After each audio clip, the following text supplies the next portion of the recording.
Dahod APMC ખાતે ખાતર depot ખાતે ખેડૂતોની લાંબી લાઈનો। વહેલી સવારના 5 વાગ્યાથી જ ખેડૂતો ખાતર મેળવવા માટે લાંબી લાઈનો લગાવી રહ્યા છે। એપીએમસી ખાતે ખાતર ડેપો ખાતે ખેડૂતોની લાંબી લાઈનો। ખેડૂતો કેટલાય દિવસથી યુરિયા ખાતરની તીવ્ર અછતને લઈને રોષમાં। વહેલી સવારના 5 વાગ્યાથી જ ખેડૂતો ખાતર મેળવવા માટે લાંબી લાઈનો લગાવી રહ્યા છે। દિવસભરની રાહ જોયા બાદ પણ તેમને ખાતર મળતું નથી। ખેડૂતો આખો દિવસ લાઈનમાં ઊભા રહેવા છતાં ખાતર મળતું ન હોવાથી ખેડૂતોમાં રોષ જોવા મળ્યો છે। તો નવા ગામ બમણાપડીયાથી આવીએ છીએ, રોજે આવે પણ ખાતર મળતું નથી।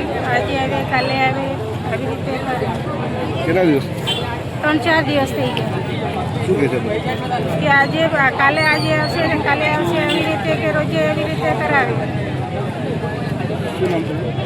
રાઠોડ સહિતાબેન કરે છે। તોડ્યાથી આ ખાતર ભૂખ્યા તર્યા ટીંગાઈ રહ્યા છે, તો ખાતર મળતું નથી। આમાં મકાઈ આટલી થઈ ગયા, ખાતર અત્યારે માંગી રહી મકાઈ, તો પછી પાછળથી ખાતર શું કામનું અમારે? હવે મકાઈને કોઈ અર્થ પાછળથી ખોરાક આપવાનો કોઈ અર્થ કરો, તો અમે આ ભૂખ્યા તર્યા ટીંગાઈ 5 વાગ્યાને આવીને પડ્યા। શું ઈચ્છો કોઈ નથી મળતા, તો હવે શું કરવાનું એમાં? શું ઈચ્છો છો તમે? હવે ખાતર મળતું નથી, કેમ નથી મોકલાવતા વધારે સ્ટોકમાં? શું નામ તમારું? ભજીયાભાઈ પૂંજાભાઈ દેહદા, ગામ દેવધા। હું દાહોદ તા એગ્રો સેન્ટર સંચાલક તરીકે। યુરિયા ઇનફ છે, આજે 27 મેટ્રિક ટન મારા ત્યાં આવેલું છે, ઇનફ છે યુરિયા। એ તો લાઈનો લાગે છે, પણ યુરિયા છે, મળી રહે છે લોકોને, અને રોજ ગાડીઓ આવતી જ રહે છે। અને અમારી પાસે ઓલરેડી સ્ટોરેજનો માલ પડ્યો છે, લગભગ 125-150 ટન, એટલે અંદાજિત 4000-5000 થેલી। પણ સ્ટોરેજનો માલ છૂટો નથી થયો। ધીમે ધીમે જેમ જેમ જે દિવસે ગાડી નહીં આવે એ દિવસે ગાડી સ્ટોક છૂટું થશે, ખેડૂતોને માલ મળી જશે। ખેડૂતોને એટલી જ અપીલ છે કે યુરિયા ઇનફ છે, લોકોના ભ્રમમાં ના રહે, અને યુરિયાનો જથ્થો ઇનફ છે। ખેડૂતોને એવું પણ માનવું છે કે લોકો 2-3 દિવસથી આવતા હશે। અરે શનિ રવિવાર હતો એટલે કાલે રેક મોડી લાગી, અને સવારે કાલે સાંજે ગાડી આવી એટલે ગાડી આવતા વાર લાગે, કારણ કે ગોધરા 2627 રેક લાગી હતી। હવે ગાડી આવતા તો જેનો ગાડી વહેલી ભરાય એ પ્રમાણે વહેલી આવે। હવે કાલે સાંજે 6-7 વાગે ગાડી આવી, એટલે રવિવાર હતો એટલે આજે સવારે ચાલુ કર્યું। રોજ ગાડી આવે છે, એક દિવસે અંતરે ગાડી આવ્યા જ છે, રેકો લાગ્યા જ કરે છે।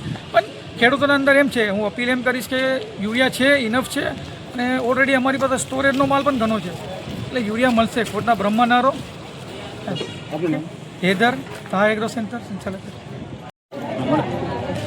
બોલો। ખેતી કરવાનો સમય છે, ખાતર મળતું નથી। અમે વહેલા બહારથી નીકળી જાય ત્યારે ખાતર મળતું નથી અમને, અને પછી કો સિઝનનું મળે શું કામનું? સિઝન પર ખાતર મળતું નથી। કેટલા વાગે આવો છો? 3 વાગે આવે, બીજે 4 વાગે 5 વાગે આવે, બીજી દિવસ કેટલા દિવસ થયા? આજે અઠવાડિયું થવાય। સાબુ વાલસિંગ।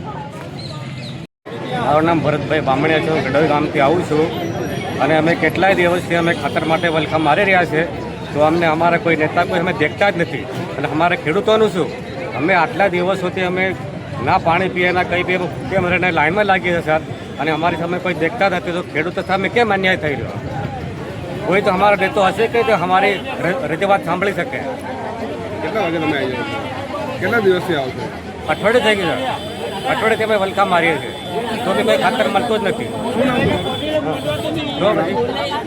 હવે અમારે શું કરો, અમારી કોઈ અમે અમારા નેતાઓને અમે રજૂઆત કરી છે કે અમારી આ જે સમસ્યા દૂર કરે, એ જ અમને છે। શું નામ છે તમારું? નામ? મારું નામ ભરતભાઈ બામણિયા।